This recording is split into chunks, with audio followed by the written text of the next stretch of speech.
Isa lang ang akong ibuhian na last na hayop na ko.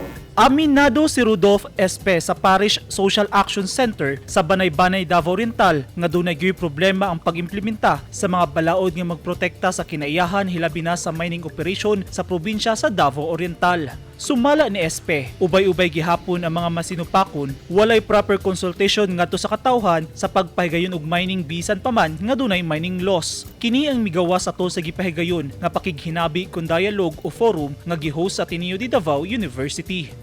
Aside from the IPICC, LGU may problema. Gritsahan niya ng sabihin ko rin. Paano ko nasabing mayroong problema? Di ba nagkwento ko kanina? How come na ang isang barangay local government unit mag-issue ngayon ng resolution interposing no objection for their application without even the consensus of the general public? Wala eh. Tapos pag tinanong mo, anong sabi? Ano na yan sa taas? Hugas kamay yan sila lahat. I-challenge them on, sabi ko. Magpakita kayo ng dokumento na AONO pinirmahan ni PRB. Pizza 5, pinirmahan ng sekretary ng DNR.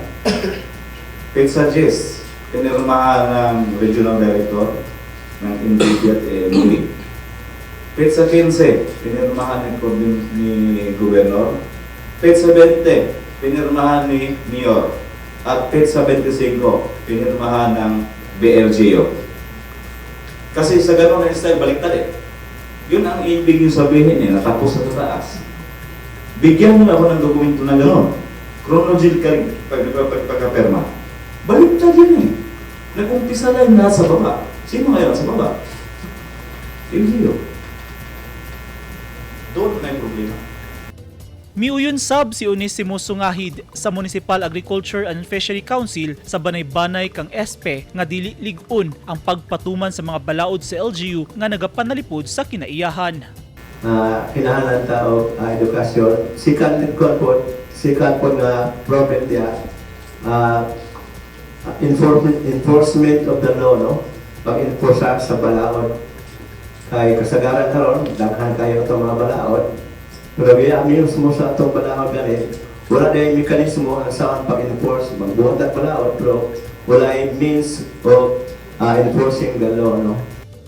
Matud ni Espe og Sungahid, kinahanglan nga dunay ngipon ang balaod aron mabarugan sa mga LGU nga maproteksyonan ang posibleng kadaot sa kinaiyahan. Sanglit ang katawhan gihapon ng mga kasinati ug galing dunay katalagman nga mahitabo tungod sa pagpahigayon sa mga mining companies ug mina sa mga mining sites sa Davao Oriental. Kahinumduman nga usang operasyon sa ARC Nickel Resources Incorporated nga hinungdan sa paglubog sa sapa ug dagat sa mapagba sa Banay-Banay niadtong Enero 2022. Gisyuhan sa DENR ug cease and desist order ang nasgutang kumpanya apan human ang pipila ka bulan balik operasyon na kini. Nang hinaot sila SP og Sungahid nga unta sa Manila barugan sab sa mga LGU nga dili tugutan nga dunay ipahigayon nga mga mining sa probinsya aron dili makalbo ang kalasangan ingon man madaot ang watershed nga pwedeng kakuhaan og supply sa tubig alang sa katawhan sa umaabot nga mga panahon. Ug hilabi na nga suportado sa probinsyal nga gobyerno ang pagpalambo sa ecotourism ug sektor sa agrikultura sa Davao Oriental.